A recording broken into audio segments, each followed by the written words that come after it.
We are the Orcs, and we have a plan. To watch all of Ron Moore's Battlestar Galactica. And drink beer.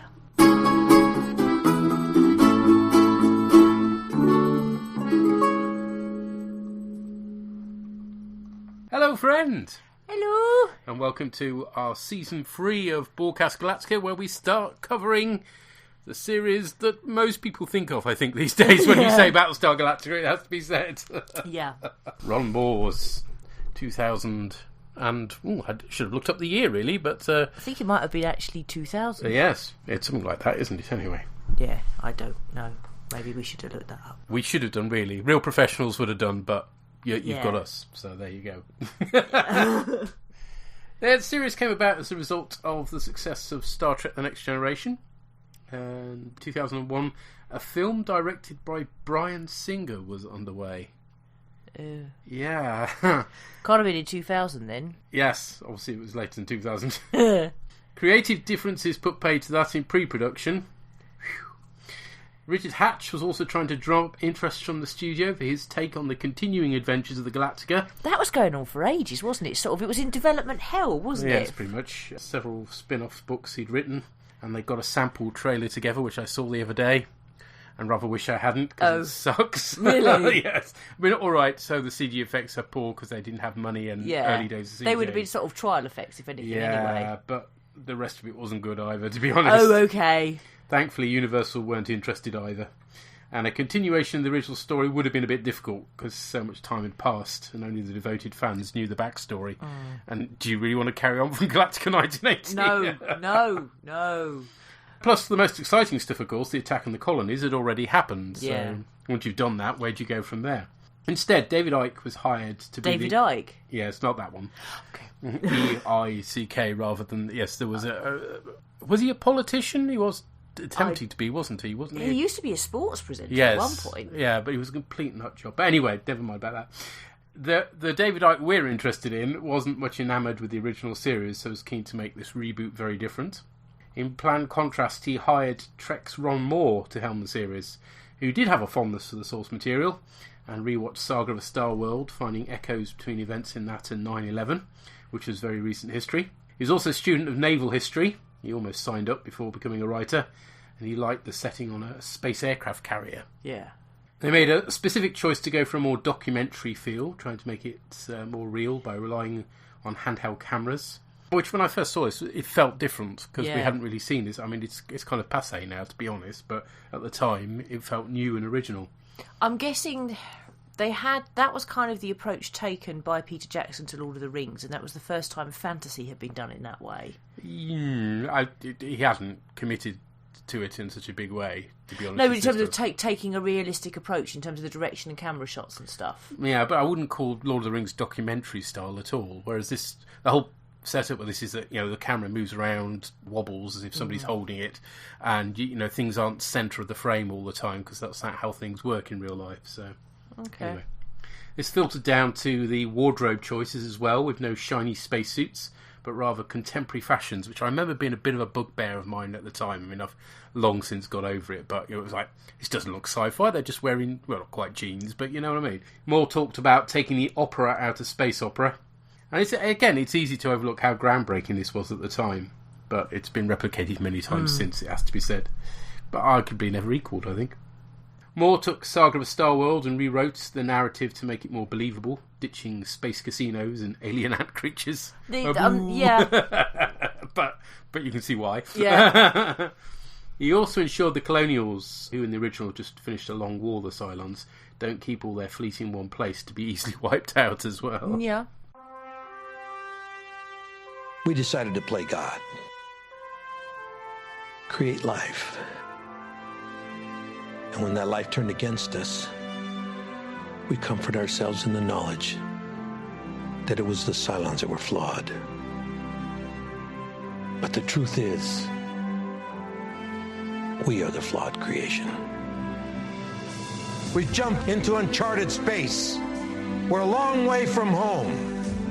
Limited supplies, limited fuel, no allies, and now no hope. As of this moment, we are at war.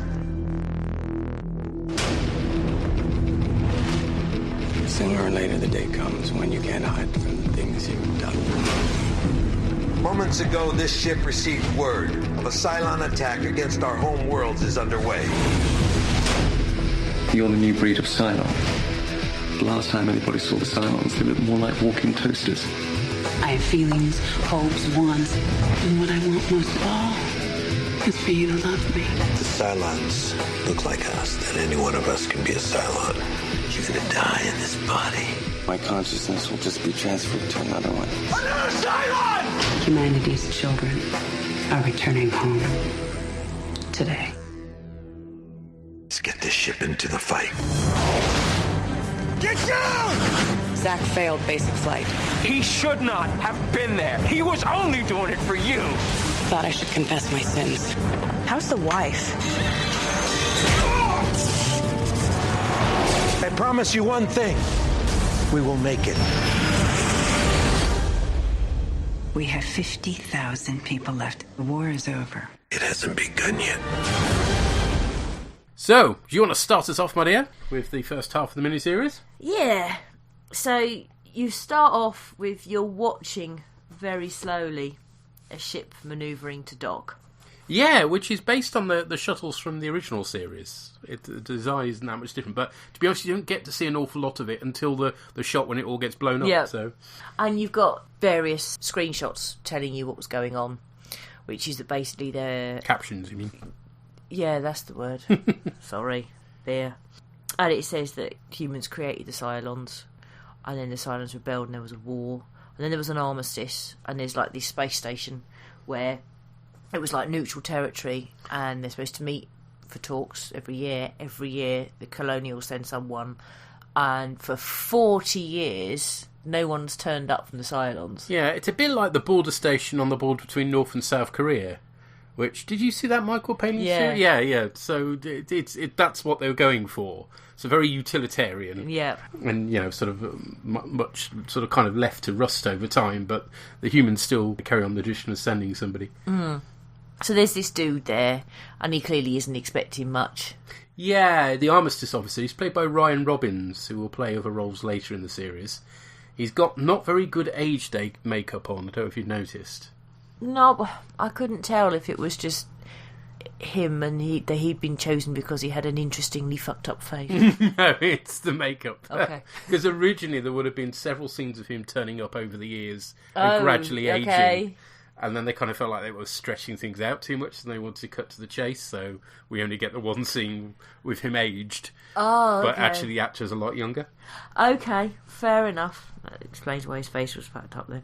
But then, so the doors open, and you get your first sight of the new Centurions, which our son described as a bit battle droidy, which is fair enough.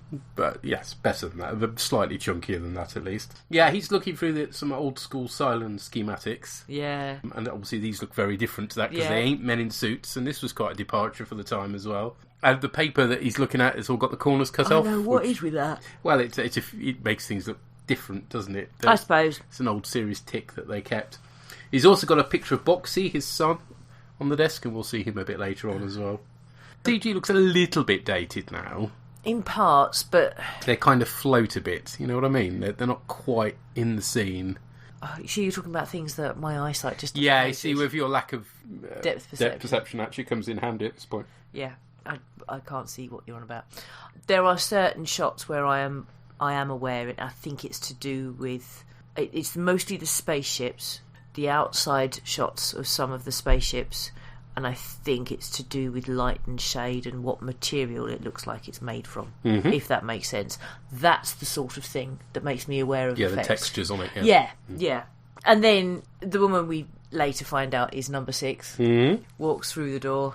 Yes, this is Tricia Heffer, who was relatively unknown up to this point. She'd not really done much acting, but became something of the sort of iconic image for the new series, appearing in all the promotion, often with superimposed Cylon eyes. Yeah.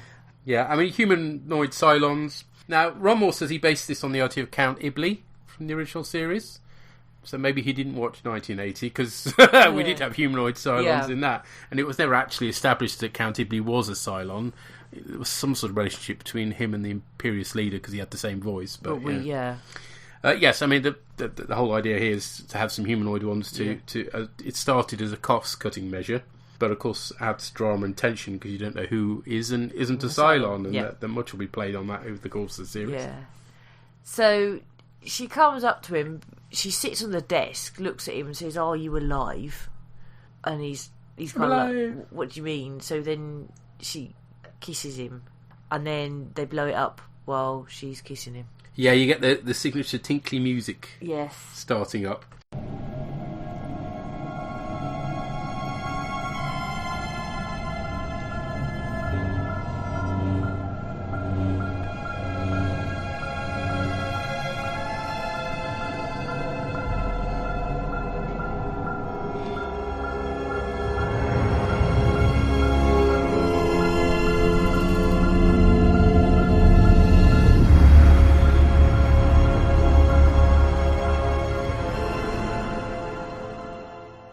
And then the massive bass star hoves into view. Yeah, I like that. Which is too big for the frame. I like that. They're now more obviously stars. I'll give them that. But I'm still quite wedded to the original series ones. I must admit, I much prefer the classic look. I like both. There's a sort of, you notice when the missile launches, there's a trail. Yeah. It's the idea of trying. We're not dealing with lasers here. These are all projectiles that, like we know now. So hence you can see the propulsion trail coming off it. Again, it's an attempt to do realism and to distance it from Trek, basically, in Star Wars. But if there's no atmosphere, would there be a trail? Yeah, they do bend the rules slightly on that front, but yeah. I mean, maybe they would. I don't know. It's a genuine question. I mean, if it was launching from an atmosphere aboard the ship, so that atmosphere would then freeze as it was launched into space and leave a trail from that. So yeah, but whether it would be as obvious as this is, I mean, it's partly sort of put it in for drama as well, obviously. Yeah. Fair enough. And the same thing with there's generally no sound except when there is, just because they found that no sound at all, which is what there would be, it just made everything too flat. So they have sort of muffled sounds, basically, almost as if you're hearing things from within the ship vibrating. Yeah. Which, I mean, I kind of like, because sound goes through stuff. I realise it's not sounding very scientific because I'm rubbish at scientific terminology. But it's like, if somebody's in a spacesuit and they talk, you won't hear. But if you're also in a spacesuit and the two spacesuits touch, you can then hear what the other person's saying. Because it's about what the vibrations transmit through. So if there was an explosion outside and you were inside, potentially you might hear it because it would be transmitted through the metal of the ship. Or the vibrations would be. So I kind of like that. So then you're on the Galactica and you get various shots of it. And I kind of see you're following Starbuck jogging, but it means that you kind of get a tour of the ship. Yeah, so there's no great establishing shot of the ship. It's off-centre and we sort of zoom in on it and it's a bit sort of fuzzy and that's all done on purpose again to give you that sort of documentary feel. Yeah. So if this was Trek, it would be front and centre and there'd be a motion picture style beauty pass so you could absorb its glory. But here they're going for a documentary feel, so it's all a bit sort of blurry and we don't get a chance to. I don't think at any point in the first half of the miniseries, anyway, do we see it all close up anyway. No, I think you might get one in the distance, but that's it. Yes, you see in the distance, but you can't really make it out very well. And the new design is obviously based on the original one, but it's supposed to look more like a submarine, which kind of works. I think it does. The only reason it doesn't look like a submarine is just that submarines are very cramped in terms of height, and the corridors and everything have a decent height to them. Mm-hmm. But they're quite narrow. They are, yes, but they're high. Yeah, and it's uglier looking than its forebear, but there's a reason for that. It's more practical. More practical. And also, as well, we find out that this ship is over 50 years old, so it's also going to be uglier and looking a bit worn because of its age. This is true. Yes, it looks like an old piece of tech, which it is. It's supposed to. And you get various tidbits on the way through conversations, including from journalist dude.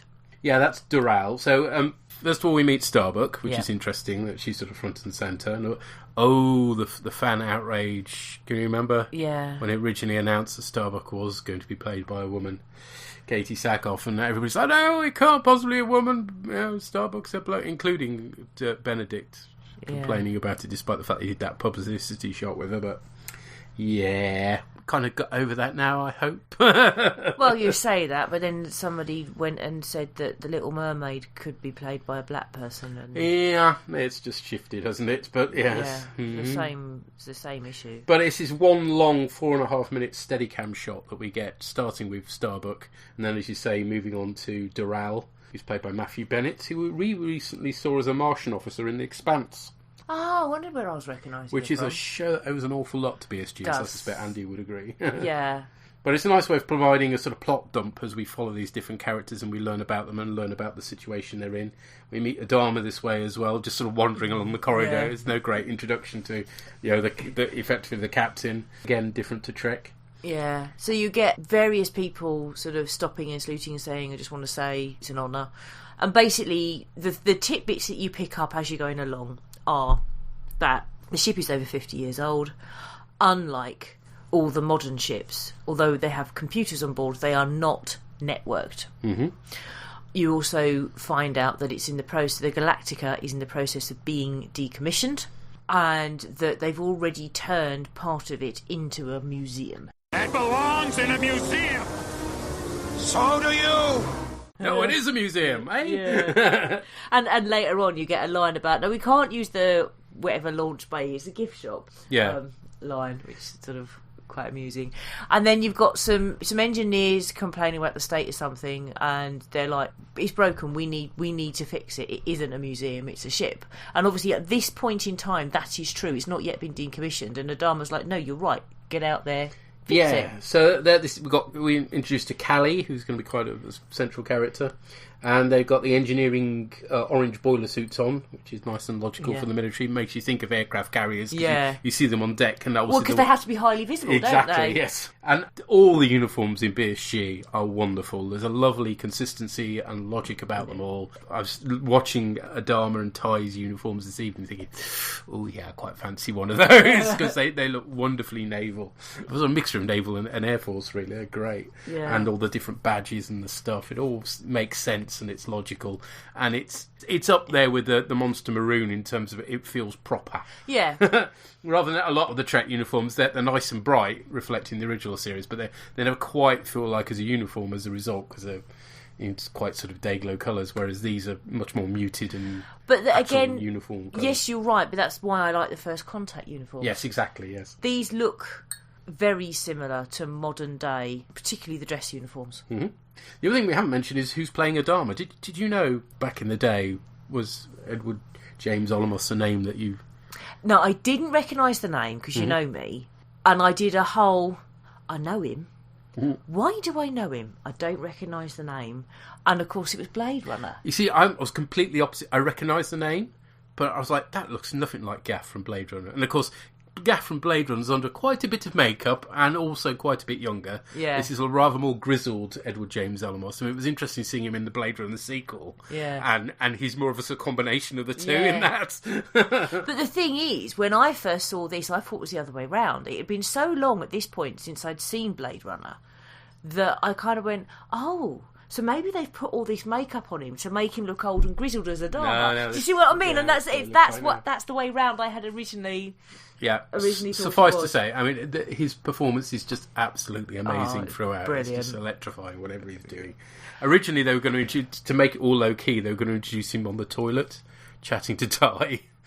Thankfully, they didn't go down that route. We didn't need to see that, really. You do see Ty leaning against the wall, and it's clear that he's got an alcohol problem already. Yeah, that's our introduction to him. Is he's got coffee, but there's something in that coffee. Yeah. Clearly, yeah. And then as people go past him, he sort of straightens up and tries to pretend that everything's fine. So this is Michael Hogan.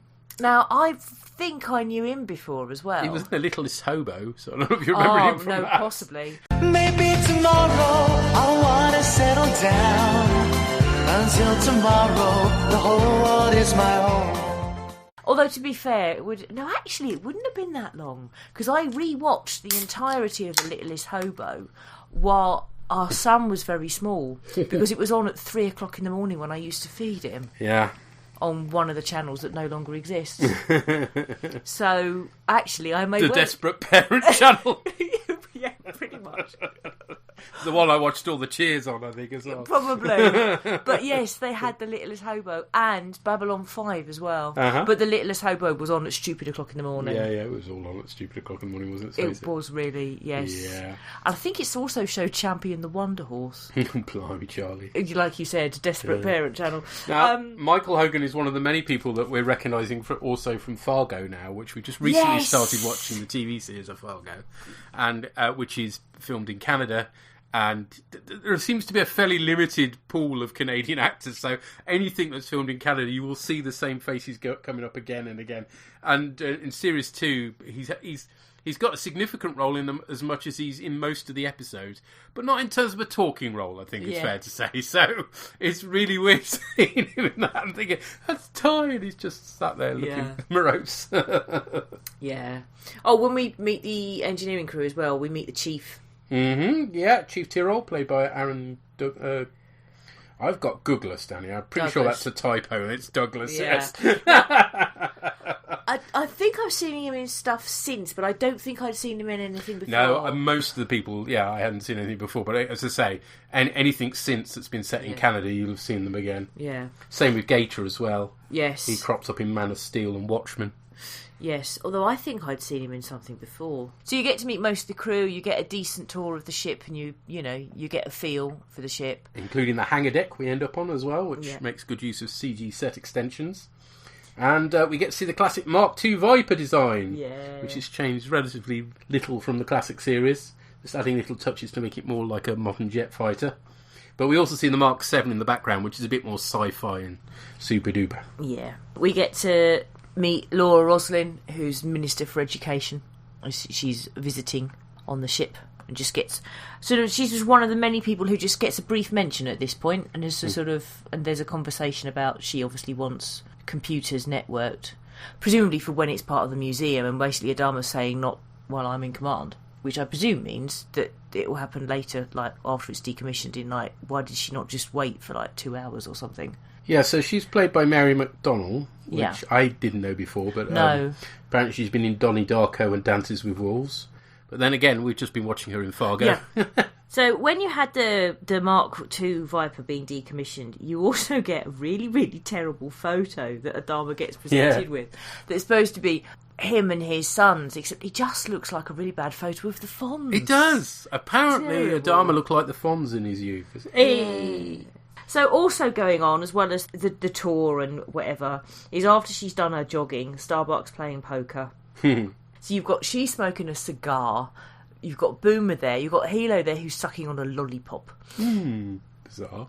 And you've also got Ty, and it's clear that there's history between them. They're teasing each other, and she sort of comments on his wife, and it all goes a bit sort of... Oh, yeah. She wins. He has, in a fit of pique, he throws over the table, so she lamps him, and he ends up in the brig for striking a superior officer. Yeah, so we got the impression that, what Ty's doing, it doesn't seem very logical. The EXO would be mixing with the lower ranks, but there we go, that's what he's doing. It's a kind of reflection of his character and the fact that he's not that disciplined a character, I think it's fair to say. Yeah. And then you have him talking to Adama. He's looking at the photo, and he's like, bloody hell. And then he says, no, I am going to press charges or whatever. And then Adama at one point says, yeah, well, you did flip the table. And he goes, I did not. Unless I did. Yeah, it's a great line. And during that whole card scene, they're doing that awful thing they do in Discovery where they're rotating the camera around. I just stop it. Keep it still. Stop with the circling the camera now. But apparently that was supposed to sort of reflect the scene in Saga of Star World when we're introduced to Starbuck and then they get the attack and he's put all the coins down his pants. Oh, right. Except here the difference is that instead of coins down pants, we've got Starbuck lamping a superior officer. So then you've got number 6, Cylon 1, walking around, and she spots a baby and she's like, oh, it's so cute. And then she's like, oh, it's so fragile. And then she kills it. Yeah, that was almost a deal breaker for us, wasn't it? Yeah. Back in the day when we first watched it, it was like, because I think we'd not long had Leah. Yeah. So we got a baby in the house, and it was like, whoa. I mean, obviously, it's supposed to establish 6 as being very cold and inhuman. But you could argue, of course, it's kind of a mercy killing, and she actually makes a comment about it that when baby's crying, "Oh, don't worry, you won't be upset for long," or something like that, doesn't she? Yeah. But yeah. And we got the sort of establishing shot of Caprica as you come along the sea and you come up to all the buildings, which again doesn't stand up quite so well in terms of CG now, but I like the design work. It's just, it's not... This is old CG, let's face it. Again, mostly I don't notice. There's a couple of shots. And you have... Now, at some point, and I'm not sure when this was, because I couldn't actually hear anything that was said because rain, but at some point, you have Rosalind going into an office, and then she gets her diagnosis. Yeah, no, it's covered up. It wasn't just the fact that it was raining heavily here, but it's covered up by the jet engines above them, because you can see it's a really nice shot, actually. They're in this very sort of glass office with loads of glass, including on the ceiling, and you can see spaceships passing overhead. Yeah. And what the doctor is telling her is covered up. You're just sort of supposed to infer from her reaction what it is, and then later on she reveals that it's bad news about a cancer diagnosis. So. Yeah. So then you've got Dr. Baltar being interviewed, which I kind of like, because you've got this shot of him, and clearly he's being filmed, but he doesn't realise he's on camera yet, so he's just sort of looking really bored, and then...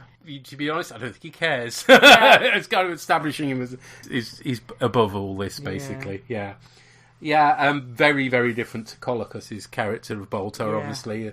Here we've got a character with logical motivation rather than just random craziness, which is what we got in the original series. I mean, he doesn't at this point know that he's working for the Cylons, but he's established quite early on as being very vain, self-centered, and yes... And this is filmed in his house, which is in West Vancouver. I don't know whether they did this on purpose to paint him as unfeeling, but there's like a sort of pan across the house.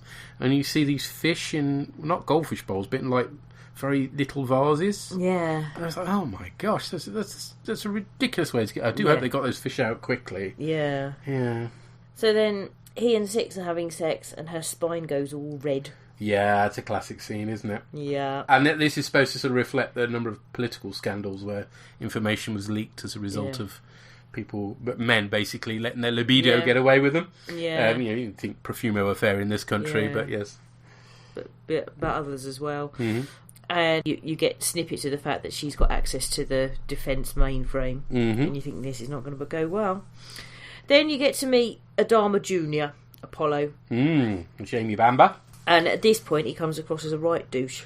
Yeah, he's quite unlikable to begin with, I think it's fair to say. And then as things go on, you kind of realise why he's as chippy as he is. And he's got a good reason to be chippy, arguably. But yeah, all I could think of was a nice helmet.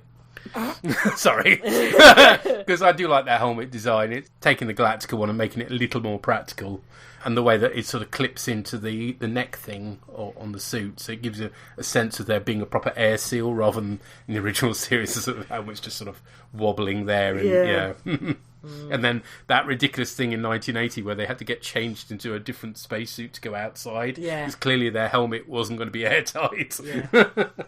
And then you have Boomer lands the Raptor and then clearly has a fake row with the Chief in order that they can go and shag. Yeah. Yeah, she's a lot more fanciful. I mean, even more fanciful than Herbert Jefferson Jr. I know that's hard to imagine, but yes, Grace Parker is even more. And of course, the Raptors, also interesting, are new for the reboot. Something like this in the original series. A lovely idea of this. It's kind of like a scout vehicle with advanced radar, so it can help guide tracking stuff on, guide the fighters in and let them know where they need to be headed, and pick up things at long range and stuff. So I like that idea, and it's wonderfully designed. She's very practical, and the inside set matches the outside, in a very nice way. And then you have Six coming up to Baltar and sort of saying that she's got something to do, and he's like, oh, I've got something to do, and then she says God's told her to do something, and he's like, what? I'm surprised you believe all that. And then it's sort of a little bit frosty between them, just a tad, as they leave. This is all filmed, by the way, at Simon Fraser University at British Columbia. I thought for a while it might be Tillman Water Reclamation Plant, but that's in the US, of course. And then you get something happening that I don't know whether it's supposed to mean something or not. And I genuinely can't remember. But you've got Rosalind's aide sees Dee and does a double take, and then follows her into the showers. Yeah, I think he just fancies her as the implication. He gets distracted by her initially, and then realises that he's lost Rosalind, basically. And he's sort of looking around the corridors to find it. So then he backtracks to where Dee has gone, wanders into the washroom, with the idea of getting some directions from her. And then you find out that Lee Adama had a brother. As he goes to see Starbuck in Zach. the brig. So that's in keeping, Zach. Yeah. And Starbuck was clearly in a relationship with Zach, and Lee blames his dad for his brother's death. And Starbuck clearly thinks that he's being a douche about it. And then number 6 comes into the bedroom in Baltar's house and catches him with another woman. And he's like, no, it's not what you seem, and the other woman's like, who is she? And he's like, a friend. Well, maybe more than a friend. And number 6 is going, get out. And eventually she's just all huffy, and as she leaves, Baltar just goes, bye. It just really made me laugh. Yeah, Baltar is the person that cracks me up the most throughout the series. I mean, just because he's just bizarre. Yeah, and then he's just like, it's not you, it's me, I know it's me. And she's just kind of like, shut up, I'm here to tell you stuff. It's the end of the world as you know it. Yes, I has news. Yeah. And then you have a photo shoot with the two Adamas. Awkward. Yeah. Yes, the fact that Adama doesn't make eye contact with his son throughout the scene is very telling. Very. And then you have a conversation between them, and basically Lee Adama is saying Zach shouldn't have been in that plane. He was only there for his dad, who pulled strings to get him there. In other words, he wasn't cut out to be pilot, and it wouldn't have been one if his dad hadn't pulled strings, which is why he blames his dad for his death. And then you have number 6 has clearly tried. Well, I think she said she's already explained 3 times to Baltar she is a synthetic woman. Yeah, he's like, you're a machine woman, android. Does not compute. Yeah, basically. Which is quite funny. And then basically she says humanity's children are returning home. And then back on the Galactica, you get for part of the decommissioning ceremony, you get Vipers flying past, including Lee Adama flying his dad's original Viper. And then you get a little excerpt of the original Battlestar theme tune. Yes, which it's rather nice, isn't it? Yeah.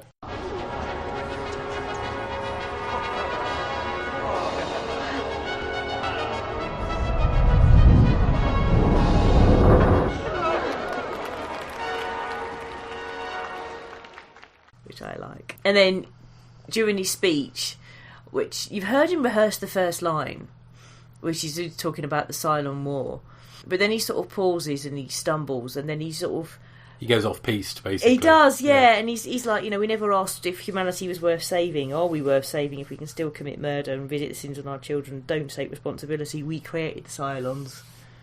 Yeah. It's not entirely the rabble-rousing speech, probably, that he originally planned on giving. Yeah. And when he sits back down again next to Ty, and Ty goes, "You are a surprising mother." It's like, yeah. And I love those two characters' relationship. They clearly go back a long time, way, as we find out later on. Yeah. So, yeah, it's nice. Yeah. And yes, so then you have the big attack, and Baltar doesn't want to die. And so you don't at this stage know what's happened. You just hear Six say get down and boom. So yeah, Baltar's in selfish despair. What am I going to do? Yeah. So it's all about him. And Six shields him when the bomb drops and takes out his house, which is a fantastic effect. You do wonder how the hell he survived it, though, which you find out he does later on. Gator receives a transmission from command to Adama about the attack, which is apparently transmitted in the clear, which means without encoding or encryption, and is a reference back to how the attack on Pearl Harbor was announced, apparently. Okay. The red alert goes off whilst Ty is putting a cigar through a picture of his wife. Yeah, his wife will turn out to look rather different, by the way, when we do meet her. And, yes, we get a whole load of "this is not a drill," which does put us in a Red Dwarf place. Yes. We get our first good look at the bridge of the Galactica, which has a sort of central console, which is used for navigation, very like a submarine. And there's a cluster of monitors in the ceiling. It's all very Red October, that drop down when needed. And that's the Dradis, their radar, which makes a very distinctive noise. Yeah. And it's great for adding tension. It's rather like a submarine's ping, basically. It is a bit. Yeah. One ping. Vasily, yes. There's an Echo-based style green see-through display. But there's no command chair, captain's chair, no view screen, and No, there's just sort of lines of desks, basically. Not particularly distinctive, you might argue, but very practical. Yeah. I think it would have looked slightly better had it had a lower ceiling, reinforcing the submarine theme. Yeah. But other than that, it's really good. I'm guessing that's done for the shooting purposes in the same way as the lighting. ceilings on Deep Space Nine seem high for the same reason. I'm guessing that's what it's about. It's easier to light stuff moodily if you've got a high ceiling. Yeah. Yeah. Well, but I do think it would have looked better with lower. It would have done. As the whole sort of crew starts to get into action, we learn from the hangar crew the ship has no ammunition. Whoops. But then again, it was prepared to be a museum. It's kind of the opposite of... which Star Trek one? Oh, Generations, the yes. B. Yes. Yes. It's all arriving in 2 weeks' time. Yes. In this they case... took it away 2 weeks before. Yeah. We also learn from Adama's speech to the crew that the fleet HQ has been destroyed in the first wave, which is very logical of the Cylons, isn't it? Taken out. Tyrrell gives a mini speech of his own to the lower decks, which is nice, and we do get a load of lower deck stuff in this as well. They get included throughout the series. A squadron of Mark 7 Vipers, accompanied by a Recon Raptor, crewed by Boomer and Halo, come up against Cylon Raiders. Now, Cylon Raiders, they're nice design. I love them. Yeah, this is one where I prefer the new series version to the old series, to be honest. Because they have the red eye. They do have the red eye, and of course, the guy who's in charge of I've made a note of his name, the CAG, the Commander of Air Group, John Mann. He says at one point, well, I can't see any pilots or anything, and that's because there aren't any. These are just Cylons, but spacefaring Cylons, basically. They're cool. Yeah. It's nice how the Raptor's used to clear the competing signals and guide the Vipers in. And they discover they've only got 2 they're up against, which is kind of reversal how things normally are. So the heroes are normally outnumbered, but here they're outnumbering the bad guys, but it's not going to go well. No. And the score isn't, again, it's not at all Trek-like. It's just drums building to a sort of pitch, basically, to make it seem tenser and tenser.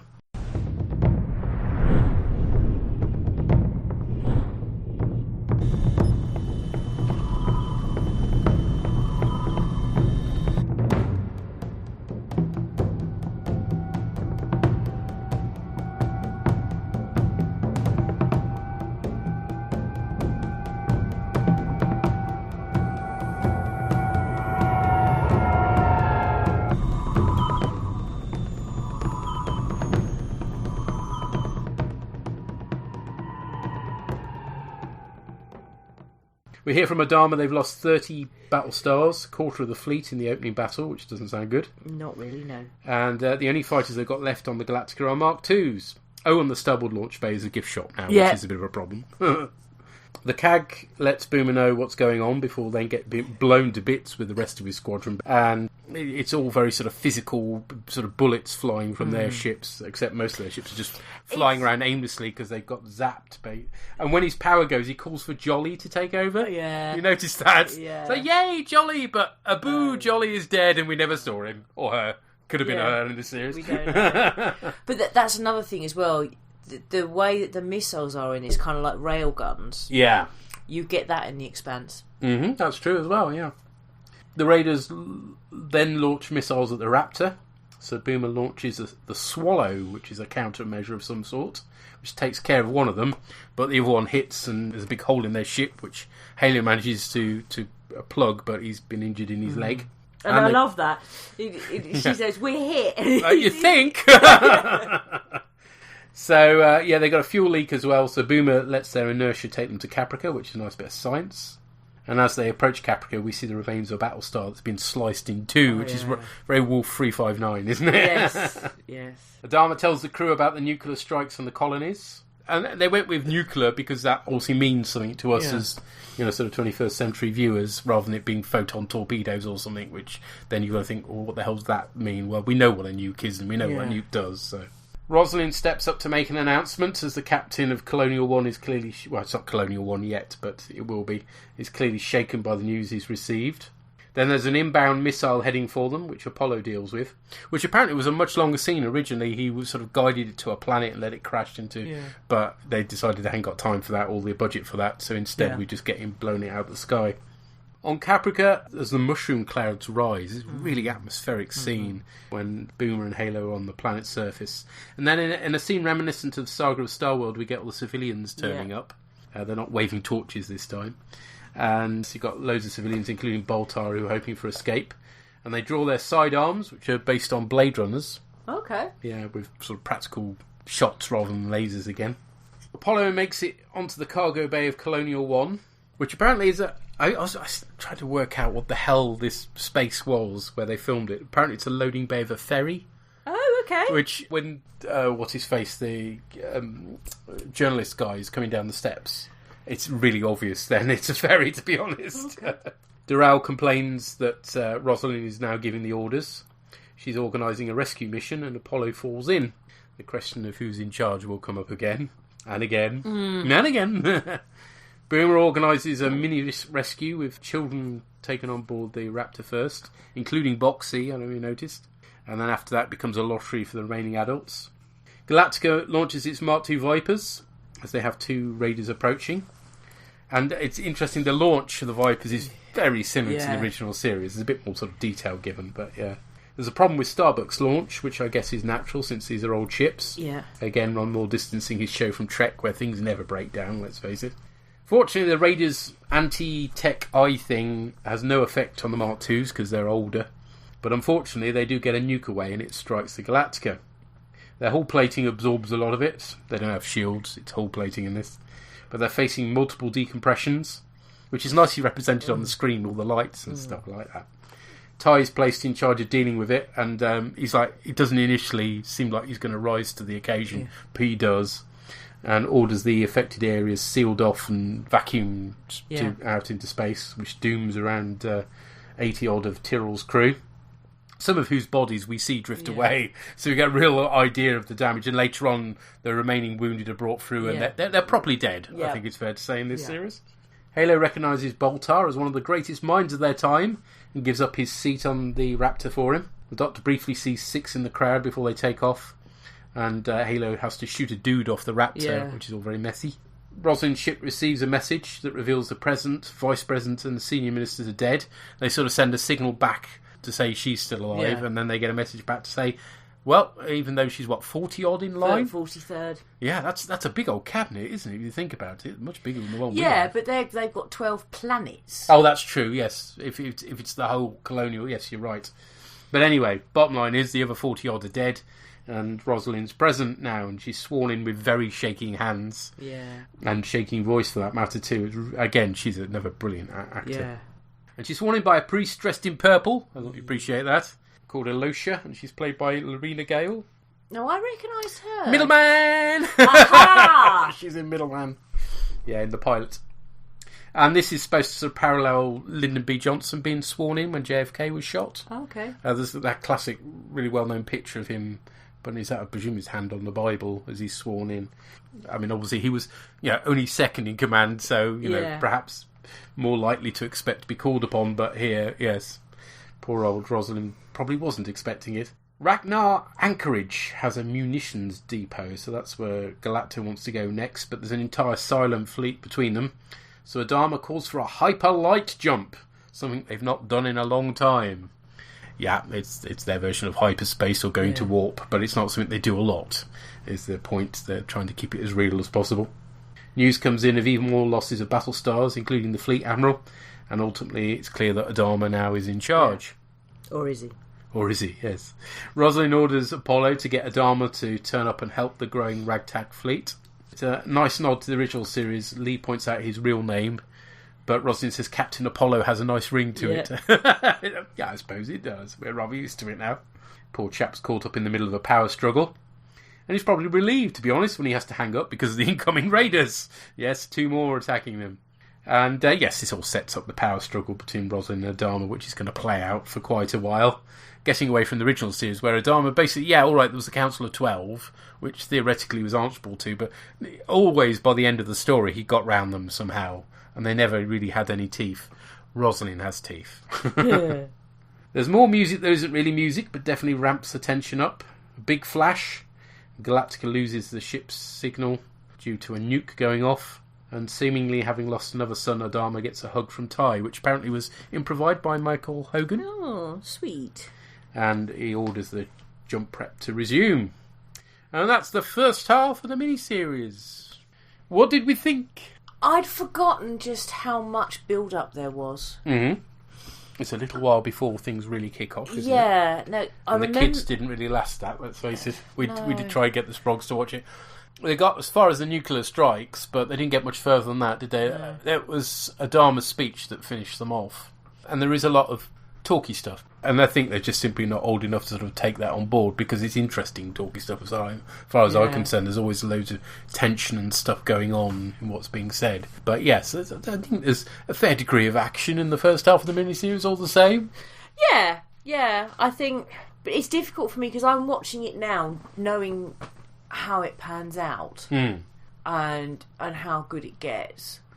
I mean, I remember watching this first time round, and all it had to do was pique my interest. That was its job as the miniseries, and definitely there was enough there that it did that. Yeah, we watched it originally in one sitting, not realising just how long it was. Yeah. So it was about sort of 3:00 before we went to bed after seeing it all, because we hadn't, appreciated just how long it was going to be, and we expected it to finish, and then it carried on, and then expected to finish, and it carried on, and it when you watch it in one sitting, it just feels like one huge big thing after another. Yeah. But yeah, I suppose there is a little while before the first sort of serious attacks happen. But even so, you've got to set these things up, haven't you? So you do. I think where this differs from most modern series is most modern series now would start the action earlier in and then flash back.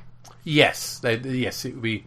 The attack, it would start with the attack, and then you'd have flashbacks to what happened before. Yeah, you're right, and sometimes that feels a bit sort of cliche and doesn't always work these days. So actually, I quite appreciate the way this sort of builds, basically. Yeah.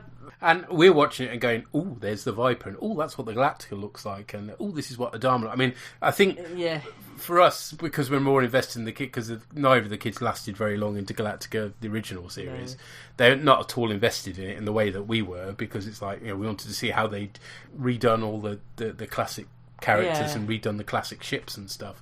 And the answer is they've done it really well. And you're thinking, "Oh, yes, I'm up for this." I think for me, the way it most shows its age is just how much happens before the proper action. Mm-hmm.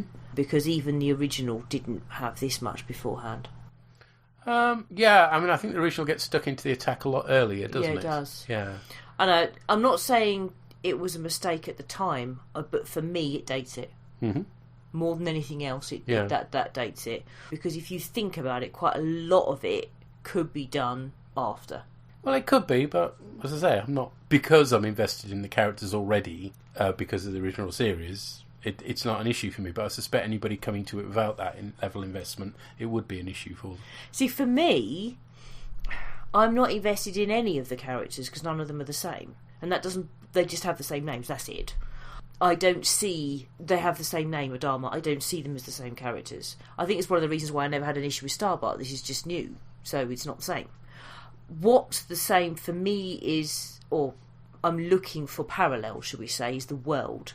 So I really, really appreciate the red eye on the Cylon Raiders. It's updated because it's set 40 years later, but you've got that. I like it when they do the original theme tune. I like that the guy's looking at the original Centurion, and then there still are Centurions, they just don't look the same. And I like the Viper, but the characters, as far as I'm concerned, are completely different characters. So I was never looking for that connection there. I was looking for these new people, and was I invested in these new people?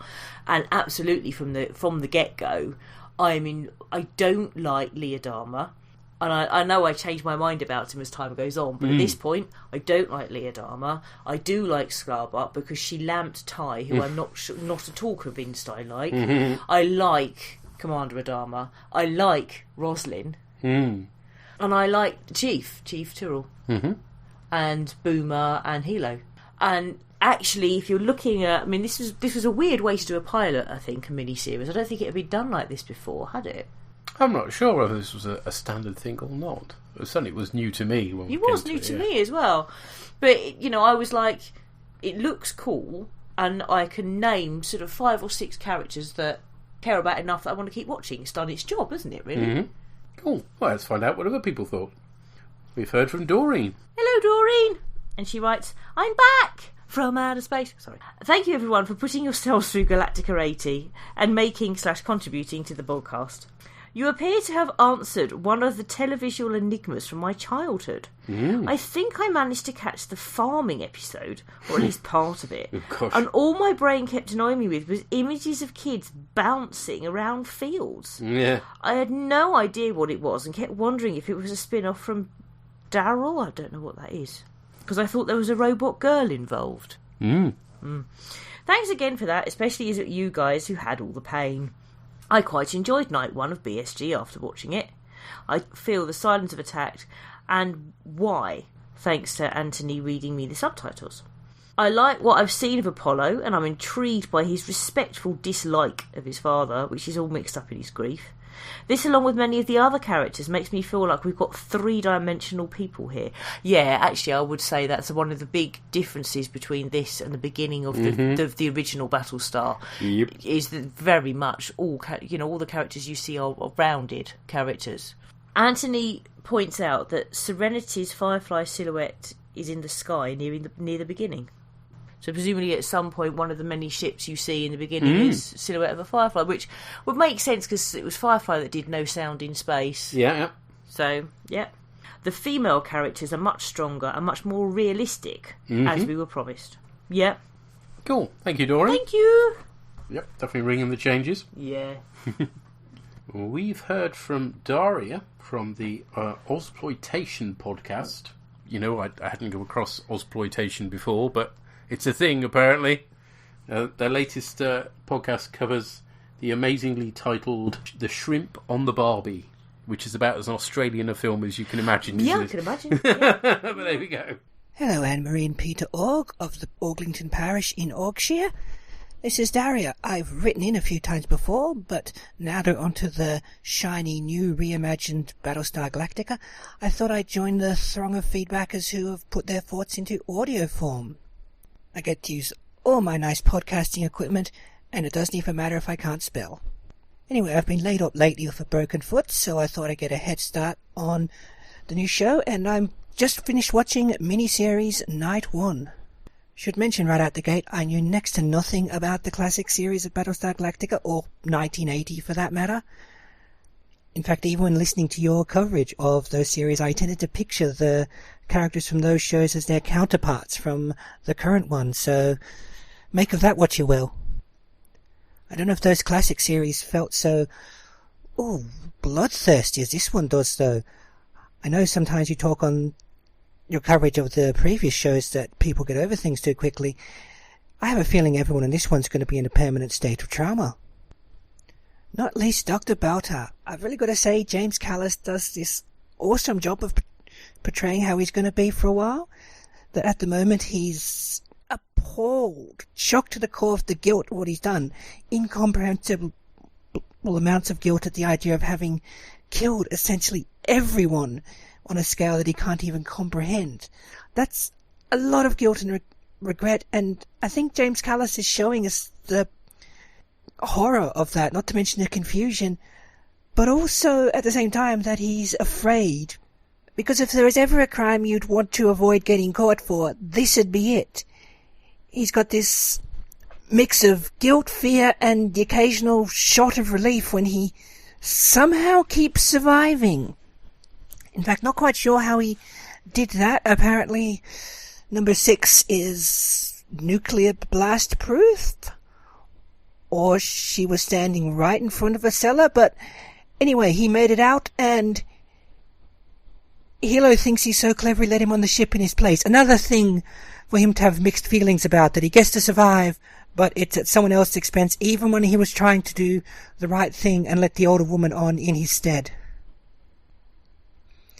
Speaking of, noble as it might be, doesn't Hilo have, a job to do on that ship? I mean, was he just along for the ride? Is Boomer gonna give someone else quick lessons on how to do whatever Hilo was doing? I don't know. I don't understand how military little fighter spaceships work. Jumping back to that first part of the episode, also a lot of nice long takes from the director of photography there. Once things ramp up, once the action starts happening, once things start blowing up and people start dying and spaceships start flying all over the place, we're into some quick whips and cuts, but there are some nice, long, smooth takes in the early part of the episode, especially a very long one when we're seeing all through the corridors and rooms of Galactica and meeting, and I was going to say our heroes, but who knows how long any of them will stick around. And in fact, this one ends with the news that possibly Commander Adama's lost another son. Both his sons have died. I guess that makes him an orphan, right? Also, I love the idea, and I think we'll be carrying on with this, that the old clunky technology gives them an advantage because there's no networking, no clever Wi-Fi and modems for the Cylons to get their advanced little fingers and signals and things into. Also saves them from having to keep up with ongoing computer technology as they're writing the show. Anyway, I'll leave you there so I can go watch miniseries Night 2. Love the podcast as ever, and I'll chat to you next time. Bye-bye. Bye. Thank you. Thank you. Yeah, I thought that at the time with Hilo. Like, doesn't he have a job? Yeah, although his job's a bit redundant because his job is to be watching the scanners and look out for stuff. If the scanners aren't working. Yeah, plus, I mean, their job now is just to get people back to the ship, so in some ways he's not that... Yeah, but I was thinking of it more that even if he doesn't have a job to do on that small ship, is he not now needed to fight this war as part of the military? His argument was he's not as needed as Boltar is, which you can kind of understand the logic of, even if knowing Boltar as we do is like, why would you give yourself up for that guy? But Halo doesn't know him, he just knows that this guy's important and knows science stuff, so therefore he'd be really helpful. So you can understand his motivation. But yeah, I love the fact with Boltar, he's just doomed the entire human race. It was his first response: phone his lawyer. Yeah. Yeah. And is 6 nuclear blast proof? Apparently. Yeah. Mysterious. Oh, maybe she's a fridge. Yes, maybe she is. But yes, James Callis is another really, really good actor. Portraying a mixture of sort of horror and shock and fear and guilt and I've survived, and I love the little looks you get on his face, and you get them consistently throughout this, certainly the early part of the series, that I'm not dead now. Well, when Halo calls on him, he says, aren't you guys Boltar? I didn't do anything. Reminds me of Bart Simpson. I didn't do it. Nobody saw me do it. You can't prove anything. Cheers, Dory. Thank you. We've also heard from Andrew. What do you hear, Borgcast? I've had toast, and it's made me feel a bit sick. And it's all because I don't know how to moderate my intake of toast. And this is appropriate for this first half of the miniseries of Battlestar Galactica, because the word that really came to mind for me in watching it was moderation. For as important an event as the destruction of the colonies is, it being the sort of inciting incident of the entire series, you don't get to see very much of it. And Galactica itself is very much at a remove from the entire situation. Only a very few characters even see it. Galactica and President Roslin only hear about it and read reports about it, so they're very much at a remove from it. So there's some moderation there. There's a little bit of fighting, a little bit of combat, but not very much. Certainly not as much as you might expect from this enormous catastrophe of the colonies all being destroyed. Combat that the Galactica itself is involved in, I mean. And the moderation continues, I think, with just the style of the show. It doesn't lean too far towards action, and it doesn't lean too far towards character either. It sort of finds a nice, happy medium between those things.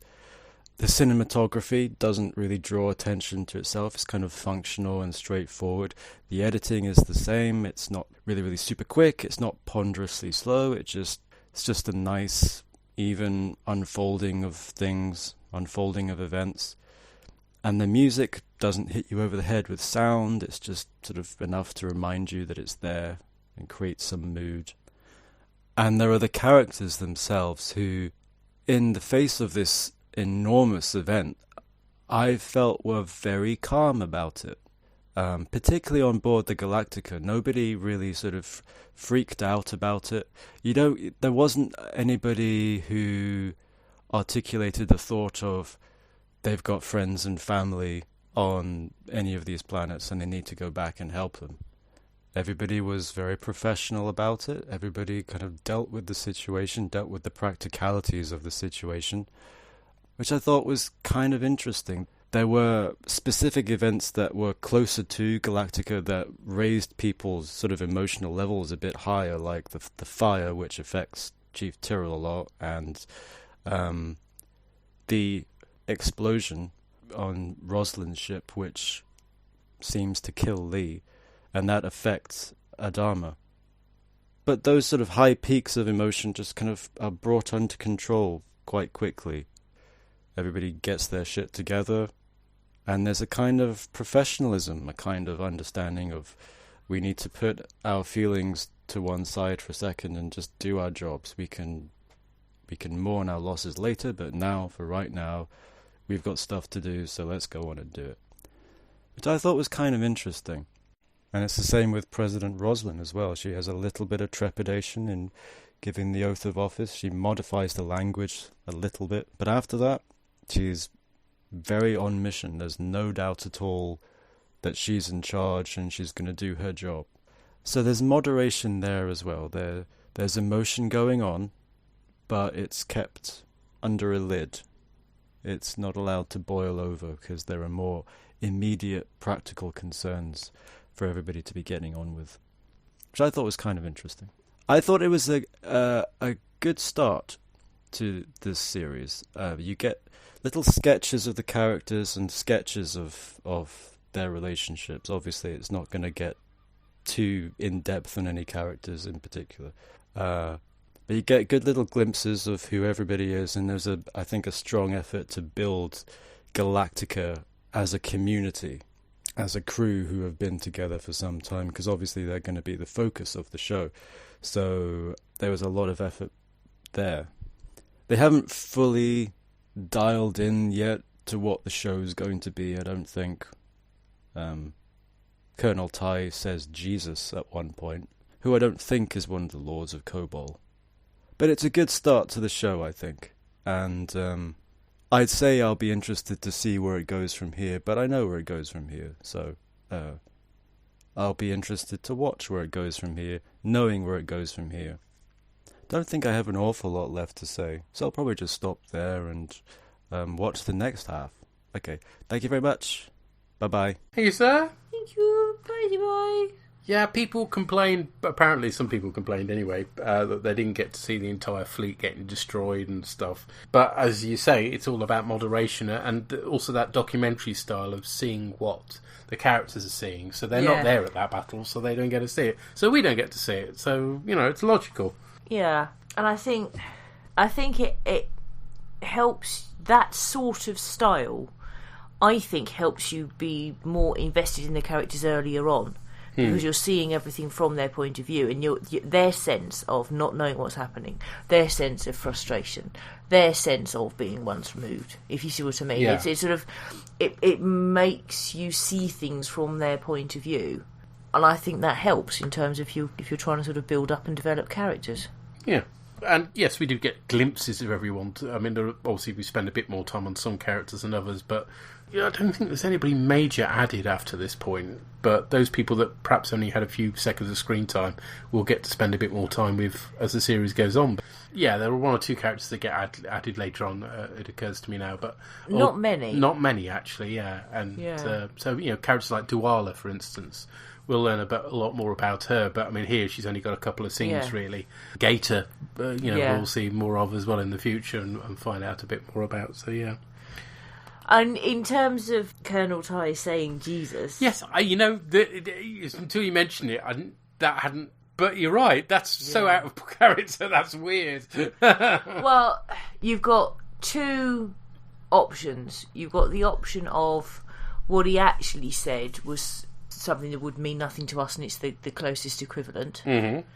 Or in the same way as Star Trek had the theory of parallel evolution, and don't forget Ron Moore has Trek history, you've also got the theory of parallel salvation. Yeah, I rather think it's more likely the actor, is it Michael Hogan? that may have been something that he Ad-libbed. ad-libbed, and they should have actually said, "Oh, hang on a minute, that doesn't work," but they went with. That would be my suspicion. But I do find that when they make up their own words, I don't think in this series you get Felgacarb, which just sounds so fucking clunky. Yeah, no, we get frack, but not Felgacarb. Yeah. I actually personally find made up things more jarring. Mostly. Frack works. And I've used it a few times, to be honest. I guess Smeg works for them. Yeah, exactly. Smeg's another good one as well, yeah. But for me, I tend to find that sort of thing jarring. And I find it personally easier to go with the idea that he said something else and that's our closest equivalent and our closest frame of reference. So in other words, he blasphemed. Mm-hmm. But rather than having But he has a choice of gods to blaspheme too. Yeah, but rather him say, oh, smugnogging or whatever the smeg it would be, that would mean nothing to us. And to my ears, something like that, in the same way as Felgacarb, just sounds fake and cheesy. It feels like a decision made to put it on our level. Does that make sense? I mean, you can agree or disagree. Yeah, but I suspect it won't come up again, to be honest. I think well, we'll have to do a Jesus watch, won't we? We will, yes. How appropriate. Anyway, we've also heard from the Llama God. Oh, hands in condition 1. There's still on the disco ball. There's still on the disco ball.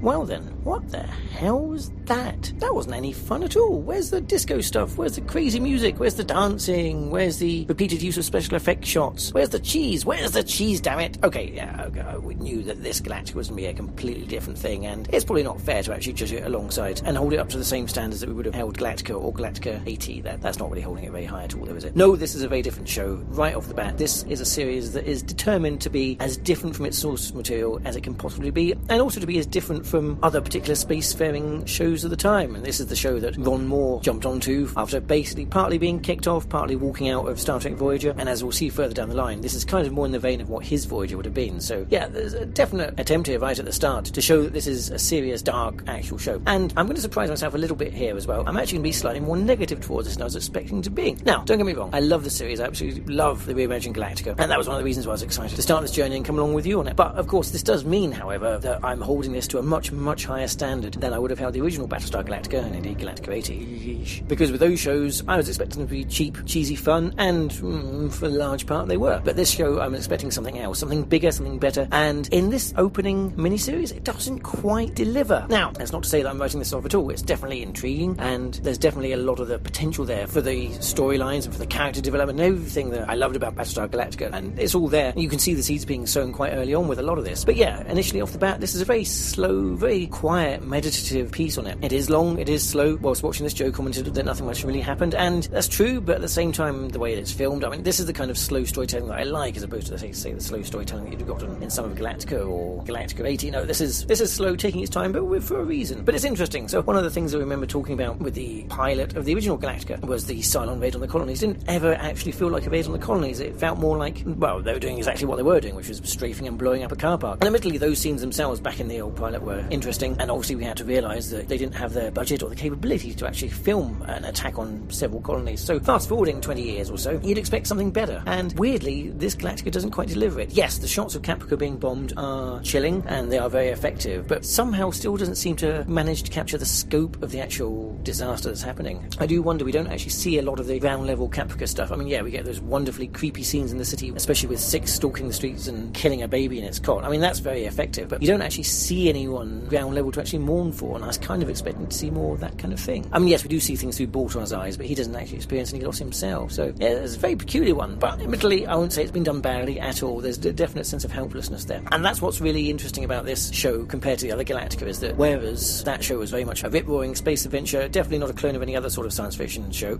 Star Wars, this is a very different thing. At the first time of the invasion, they don't immediately go to war stations. There's a lot of bafflement, confusion, no one knows what's going on, despite their advanced technology. Instead, we've got characters reacting rather numbly really. And I don't know if that's a reaction to the post 9/11 world where, you know, people have actually experienced something. Well, you know, I guess a lot of people in countries that aren't America experience these things on a daily basis, unfortunately. But the attacks that happened on 9/11 very much informed this, you know, that whole state of panic, but also maybe near paralysis of not knowing what to do, not knowing what's going on, not knowing who to blame. So I think this opening part of the miniseries definitely conveyed that. One of the other slight and securely disappointments, and I'm sure that a lot of the other listeners won't be in agreement, that I was disappointed with the special effects. Now, obviously, they went with the CG route with this, and unfortunately, as opposed to model work, the one thing that CG doesn't do is it doesn't age very well. Yes, it gives greater flexibility when they're filming at the time, but looking back on these effects, and admittedly, yeah, you know, I'm going to cut them a lot of slack because they were doing what they could with the budget, and the effects are definitely more than passable, but you're still missing that certain something that you get with model work that you don't quite get with CG stuff. And even though a lot of the Battlestar Galactica stuff was ropey, it was at least based on stuff that was real, and this, it seems a lot more lightweight. My other big complaint, really, and this was one that struck me through the entire series, and I don't know how long till it gets resolved, but in this first part, we don't actually get a good look at the Galactica herself. I mean, considering that she's the title ship, we don't get any sort of flybys or panning shots. I mean, I'm not expecting a Star Trek the motion picture, half an hour crawl around the ship, but, you know, we don't even get a good idea of what she looks like, what her dimensions are, or anything. It's very confusing. And again, they're obviously trying to differentiate themselves from the original series by not having those long, loving panning shots, but it makes you feel a bit detached from the ship. And finally, with a lot of the characters, there's not quite a lot to hold on to with some of them just at the moment. A lot of them are very one-dimensional. We see that Leodama has beef with his dad, but that's and there's some past trauma holding on to it. A lot of the characters are really rather thinly drawn at the moment. There's a lot of stoic saying nothingness. Compare that with other shows, like, say, Firefly, where a character can come on screen and then within a couple of lines you've got a very good idea of who the character is. In this, everyone's a bit opaque, brooding, mopey. Eventually you do learn more about each of them during the course of the episode. Starbuck's more than just someone who's going to stand up to their superior officer. Ty is more than just a drunkard. He is someone who will make very, very harsh decisions. And so there's a lot of interesting stuff that's clearly going to be born out there, but we are very much at the moment planting the seeds and waiting for this to grow into fruit later. What does work very well, though, is the character of Baltar. Here he's a very different character. Still a traitor, but this time less a willing one, although if anything it's his penis that's the traitor. Perhaps this miniseries should have been subtitled Baltar's Traitorous Little Willy, but I guess I can see why they wouldn't have gone with that. That's not kind of the move they're trying to evoke. But he himself is becoming a sort of, he's an interesting character. He's obviously a weasel, know-it-all, smug guy, but with no actually balls of his own, and very self-serving. But he looks like he's going to be a very interesting and fun one to watch. And the other most interesting character is Laura Waslin, the unwilling president. I mean, she's the one who is clearly in control, and there's some lovely scenes in this episode, as Joe put it, you know, the world's burning, but some man obviously has to take issue with the fact that there's a woman who's been put in charge. But the fact is, she does so wonderfully. Yeah, she's just a school teacher, but she steps up. Admittedly, you know, they've given her what is potentially a rather soap opera-esque, I've just found I've got cancer moment, which I wouldn't say is a necessary condition for the character to have to make her actually seem strong. Yeah, okay, she's fighting against illness, and this is not to obviously put down anyone else who has to deal with illnesses, but in terms of the character, surely she just needed to be shown to be facing up against all the responsibilities she's been put on her, but they've given her the other thing as well, so we're going to find out how strong she is or not. But she is definitely the most interesting character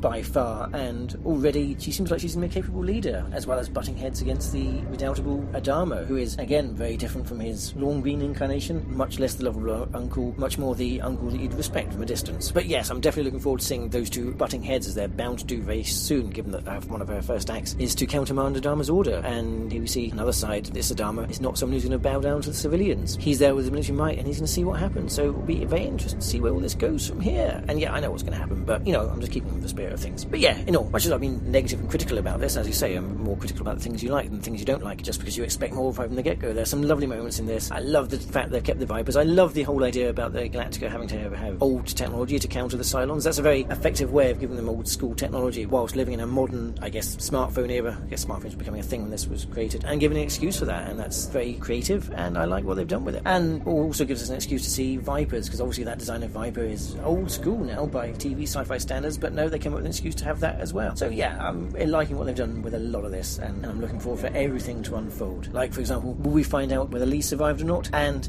did they really do it? Did they really put a kid that looks like Boxy in the seat of that Raptor next to Boomer? Oh yeah. Are they trying to scare us from the offset? Because that's definitely got my heart rate going. Anyway, I'll be curious to see what everyone else makes of this, and I look forward to experiencing everyone else's journey as well by your podcast. Yes, yeah. That is indeed Boxy. Yeah. I don't find... I guess the characters might start out as one-dimensional. I think by the end of night one, most of them aren't. No, they've all got potential, but not particularly explored potential. But then, even by the end of the miniseries, that's not a chance really to explore everybody's character. But the point is that, you know, that they're set up with potential, and there's an opportunity then to explore it as you go into the full series later on. Yeah. In terms of the effects, you know, in 1980 we had that model work, didn't we, where the ship really wasn't a ship. And 1980 was exceptionally cheap, though. And you can see the strings. There isn't model work is better than CG. CG is better than model work. It's about the budget, and it's about what you're doing with the shot. That's not quite true, because CG does date more quickly than model work does. Properly done model work rather than cheap 1980 model work, that is. So model work will still stand up to a certain degree. Good CG will look better than model work at the time, but won't after a period of time because CG moves on. Yeah, but models often get the scale wrong. I mean, even a model that where you look at it, you go, it's a nice model. Depending on what you're doing with the model, the way it behaves in terms of the physics of the model, mean that you look at it and go, that's not real. It depends what they're doing with it, is the bottom line. Yeah, but... So, I mean, something like the Galactica, for instance, in the original series still stands up because it's not doing an awful lot other than going slowly past the screen. Yeah, and even in 1980, with the exception of the one where they did it in reverse, that still stands up, but the rest of it doesn't. So if you're looking at something that's very static... The fighters, on the other hand, quite often work better in CG. Yeah, because they're moving and they're interacting. And the larger stuff, as you picked up on, the ship that becomes... Not Air Force One. Colonial one. That looked a little bit ropey because it's a big ship and the textures they'd applied to it were very basic for the time. For now. I mean, they weren't at the time. But... No.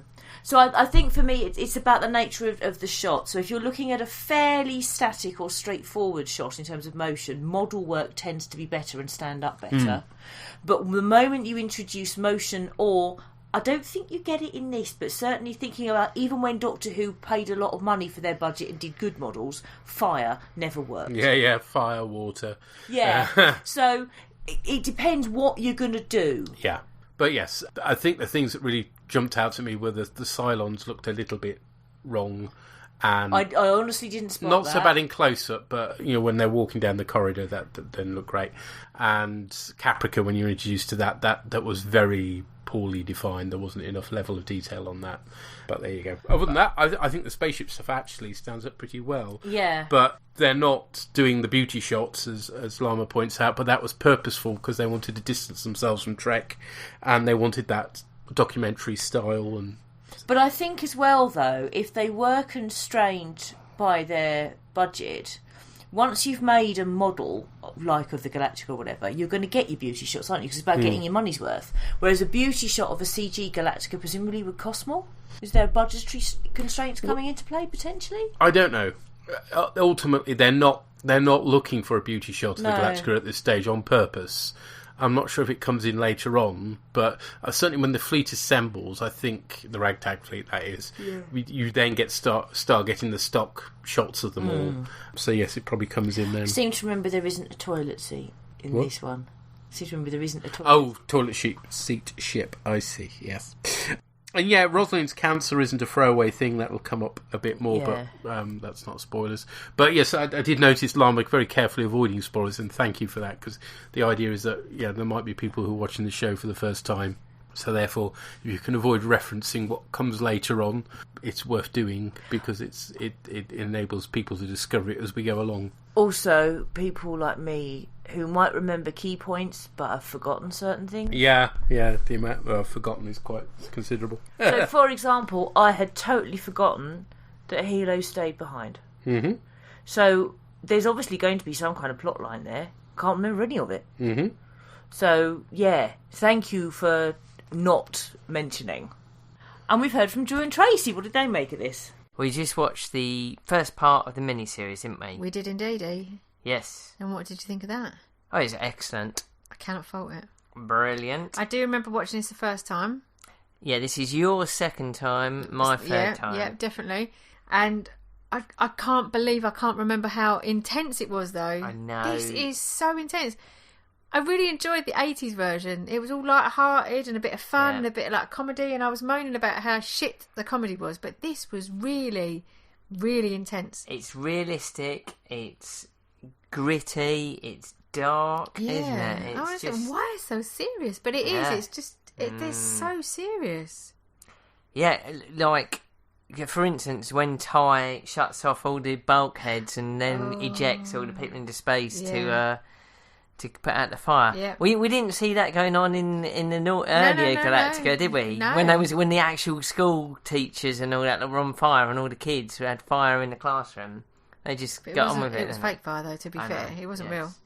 Talking of which, though, also the effects and the sets, just looks so good. This was my point. I mean, this was a real step up. It was nice to see that they've actually got some proper helmets going on in the Vipers now. And the effects are just so much better. Oh, I mean, obviously it's like 30 years or whatever. Yeah, later, but even so, they've definitely invested in this reboot. Yeah. But I have to say, Cylons, no, you need to bring back the Centurions. The original Centurions, because they look the best. They are the classic. The new Cylons, they just don't look like you're they talking should. about the robotic ones, Yeah. Ooh, getting some spoilers out there then. Well, we know that the woman is a Cylon, don't we? Yeah, and talking about her... Just before you do, though, also, while you're talking about them, I love the design of the Cylon Raiders that look, and they've got the red flashing eye. Yeah. They just look so good. So I know I've seen this before. Yeah. But I'm still shocked at the fact that Blondie woman kills the baby. I know, in like the first 10 minutes. And I remember watching it the first time, and I remember there being real silence between us when we watched this. And I didn't remember that it was coming. And again, when it happened, we were just both like... You know what? It's a bit, though, that makes her so, like, of a baddie and evil, like killing just a baby. It makes you understand it totally her puts, whole character exactly, in that one context. Yeah. But it's still, clever, but really it's horrific. Hard. Yeah. Apollo and Adama, there's so much tension. Never between knew that them. Apollo was called Lee. No, you don't know. Really didn't know that he was a Lee. I do love this Adama. I remember watching this the first time and really loving. I can't even think what his name is. It's Edward something. I'm sure it's Edward. Oh yeah. Can't think about it. But I really love this Adama. Yeah, he's brilliant. He's just such a people person, and he loves all his crew. Yep. I'm going to have issues with Starbuck because she fucked me off the first time I watched this. She's just too... Starbuck, though. Yeah, no. Well, let's see. But this, for me, was just so gripping. Yep. I just really enjoyed it. Also, Roslyn is excellent, I think. The way she steps up on Colonial 1, and then when Lee comes in and he's all like, shakes the pilot's hand and doesn't shake his, and then she just like puts him in his place, matter of factly. But I do and he just goes like... Lee's in charge. Yeah, that's fine. But I do agree with Adama in that she's a school teacher, and now she is like directing the fleet to defend the Cylons, and you're 43rd in line to the presidency. You've got no training for this. Well, who it's knows? like saying that someone in the royal family, 200 line, whatever, is going to step up and rule this country. Yeah. No, I think she needs to take on board that Adama has got some history control over the military and experience, but I think that'll come. Anyway, I really loved it. Absolutely loved it. I cannot wait. I know you said I want to watch it. I can't wait a week to kind of do this again and do some feedback. So we'll be doing this again tomorrow. I'm so glad I'm not having to cajole you into like watching stuff. Galactica 80, TNG Season 1 kind of stuff. No, I remember really enjoying this the first time though, so I think I'm going to really enjoy it again the second excellent. Time. Yeah, and I'm already kind of, there's a lot where I'm kind of putting my hand over my mouth because I'm kind of like, I know what this is about. I keep saying no spoilers. Yep. Anyway, shall we leave it there? Excellent start. Absolutely. Okay. Take it easy. See you later. Bye. Bye, guys. Yes, it's a little bit different to dealing with Season 1 and Next Generation or Galactica 1980, isn't it? Yes, just a tad. Yes. I actually want to carry on watching this. What a novel feeling. With Roslyn, she isn't a school teacher. That's a slur, and people are using it because she's a woman. She's the Minister for Education. She is a full-time politician. She's got certain clearances. She will have had certain training. Now, yes, she's junior, but the idea I'm not taking orders from a school teacher, that's a yeah. It was interesting because I picked up on some of those, denigrations in a way that I hadn't before. So, like when even Lee when he comes aboard, he initially addresses her aide, thinking that must be clearly the minister. Yeah. No. And then likewise you get your journalist dude who's clearly not happy with the idea that a woman's in charge of them. Yeah. But as you say, it I mean, if you think about our own political... I mean, don't think about the royal family because they don't actually have any political power. But if think about, the Secretary of State for Education, actually is far more senior. I don't exactly know where they lie, but it's certainly a lot higher up than 42nd. But as you said, it's because there are lots of different colonies, so presumably there are other educational secretaries that are perhaps higher up. But it's still quite a responsible position. It's just... the fact that it's 42nd makes it sound like it really isn't. But I mean, I like the fact that she says when they get that signal, she says, "Oh, that means that the president, the vice president, and the senior staff have been killed." Yeah. She's been briefed. She knows these things. So. She has a code. Do you know what I mean? Yeah. If she was just a school teacher, she wouldn't have that code to give. Yeah. No, she isn't. She's that is a deliberate slur. Yeah. And yes, certainly is intense. You can't disagree with that. Yeah. And I think the humour for me definitely comes out of Baltar. And I seem to remember that certainly for the first season or so, that whilst there aren't lots of laughs, Baltar does make me giggle a lot still. Yeah. Although the other humour in this one, for me, came from Ty. Yeah. I didn't push the table over first, unless I did. Yeah. and our one comedy episode will be very Ty-based, so yes. Yeah. Yeah. Cool, thanks guys. Thank you. Can you guess who's next? Purry? Oh, yes. Hello, orgs. Purry here to talk about Battlestar Galactica, the pilot, Part 1. Now, just for reference, I know you kind of said it's the first day. I kind of went more with your hour and a half, but to be honest, I got a bit distracted. I kind of got caught up in things, so I went a bit over. So what I'm doing is I'm only going to go up to a significant point that I can refer to. So if you go over, it's fine. I've watched a lot further. But I'm only going up to when it looked like Colonial One was hit. That's kind of the part I'm covering. Now, an analogy I've used, I've been thinking of for this is, when you had like a really good friend and you've not seen them in about 10 years and you're not sure if you'll get on with them, like, we're all in different places 10 years than we were before, and, a lot of stuff's passed and you've not really seen them, but you'd like to meet them again, but you're a bit worried that it just won't be the same. They won't be, you're not the same person, they're not the same person. Well, that's how I kind of felt with Galactica. And then the joy of this thing is when, if you meet the friend again, I know it just clicks back in. It's like you were never apart from each other. And that's how this felt. The series has a distinctive look and feel compared to its older sort of counterpart. And I think it was getting back into all these, not just the shaky cam work, but it sounds like the noise that comes over just before there's an announcement, the dude, before someone makes an announcement, the kind of whir of the Dreadis, and Bear McCreary's music, not just the heavy do-do-do-do drum stuff, but all the kind of quieter do-do-do-do-do-do, that sort of thing. It's very much settling back in. Now, I'm going to keep this spoiler-free, so if I slip up I do apologise, but my attempt is to keep it spoiler-free until you've established something if we'd want to discuss stuff in the context of later. Not sure if the series will lend it to it, but it's worth considering.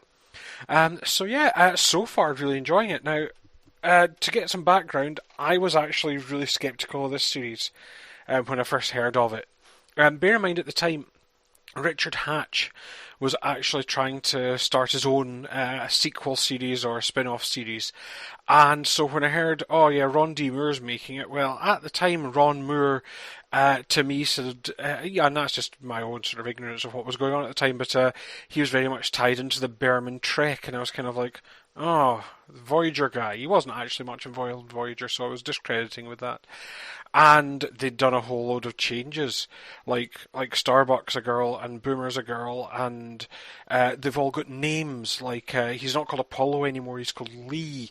They're just call signs now. And I was kind of, this does not sound good.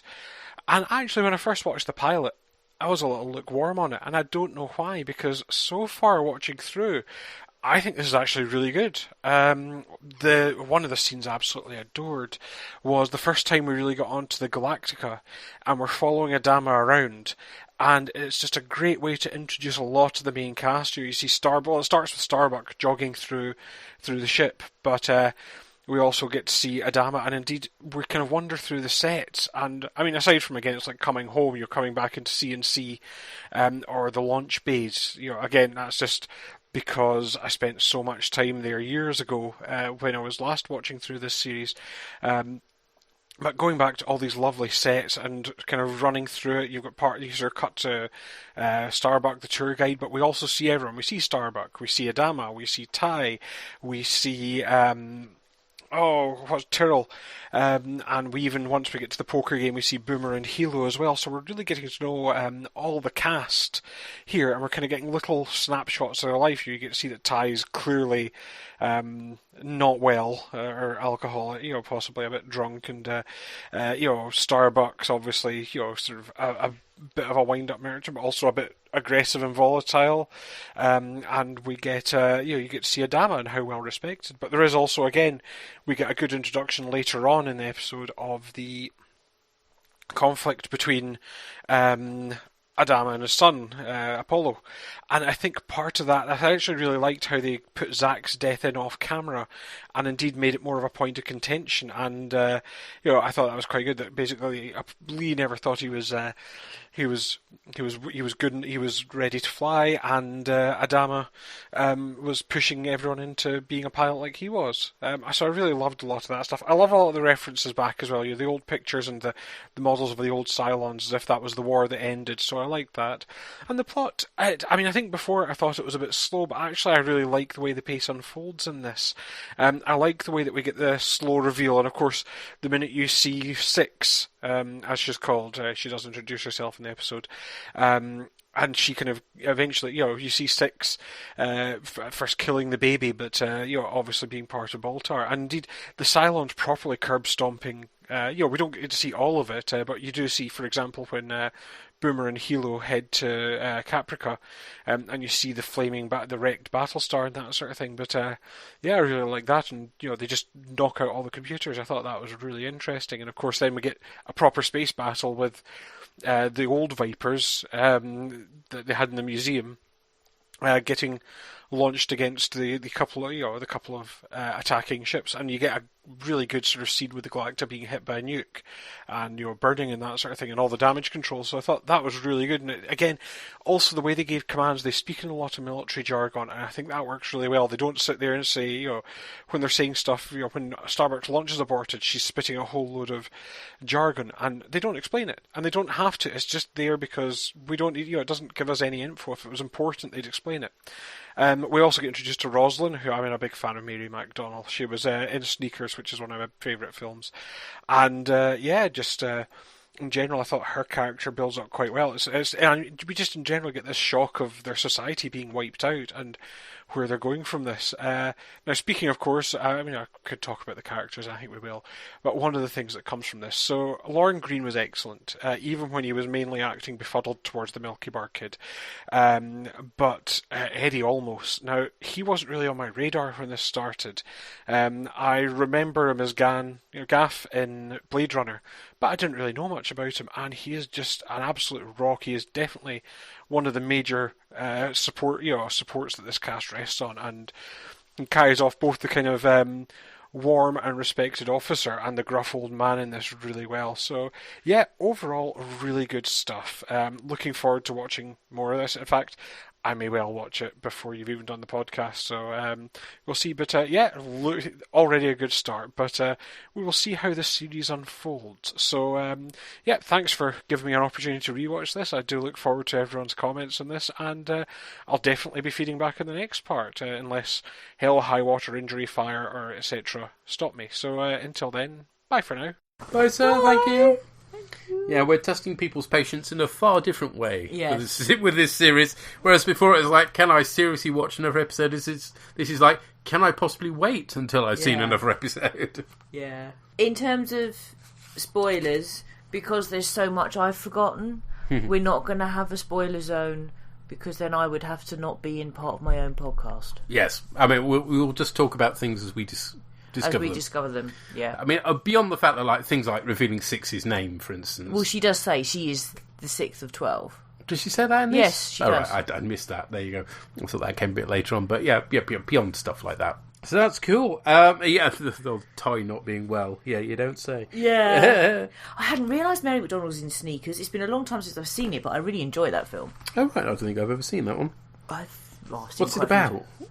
Not trainers, presumably. No, it's about sneaking in. It's a heist type thing. Oh, if right. memory serves, because the last time I saw it, I was still living with my parents. Oh, well, that is a long time ago. In a Got galaxy Robert- far, far away. Yeah, got Robert Redford in Hayes. it. Oh, right. Mr. Ray's eyebrow. Yeah, okay. Yeah. And yet the sound of the Dreadis is something I really missed, I must admit. That's a sort of signature thing about this series. Yeah, it is. That's Galactica, the sound of the Dreadis. Yes. Cool, well, thank you to everybody who's fed back. We got some feedback from Sampo, but he's covering both parts, so we'll cover that next time. Yes. Because, next time we'll be covering the second part of the miniseries. We'll be recording on Sunday the 25th, so you've got a wee bit more time, thanks to our holiday, basically. Also, if you're interested, we'll be covering What You Leave Behind on the next Borgcast Trek on the 13th of September. But until then, take care, cheer bye. So say we Orcs. There's a voice that keeps on calling me down the road. It's where I'll always be. Every stop I make a new friend. Can't stay for long, just turn around and I'm gone again. The music at the beginning of this podcast was arranged and performed by Drew Barker.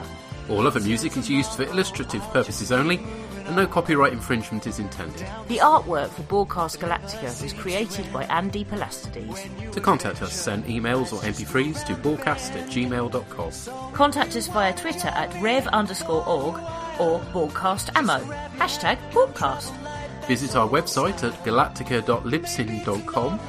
Or view images relating to our cast on our Tumblr site, borgcast.tumblr.com. And there's also a Spotify playlist with all our play-out tunes on it. Join me for a while. Just grab your hat, come travel light, that's old style. Maybe tomorrow I wanna settle down. Until tomorrow I'll just keep moving on.